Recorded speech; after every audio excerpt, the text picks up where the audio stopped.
Hello guys, so welcome dito sa backup channel sa ito ang inyong topic at nag-aaral ng Unicorn Tycoon. At guys, hindi ko alam kung sa inyo nag-error ng YT guys. Sa akin kasi nag-error siya guys. Sa mga hindi pala nakakaalam bakit ako nandito sa baka, bakit ito yung na-active ko guys. Hindi na meron akong iba pang account dito sa YT. Pero ngayon ito muna yung in-update ka kasi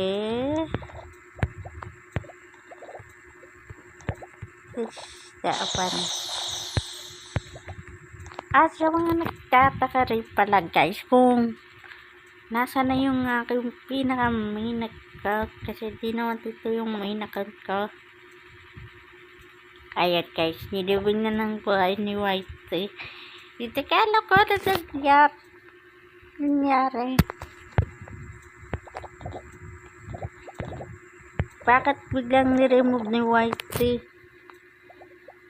Guys,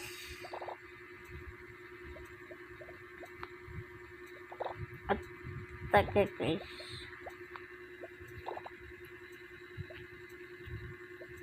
hindi ko alam guys, baka na-activate na yung community guys na taga na namin na-resolve po ng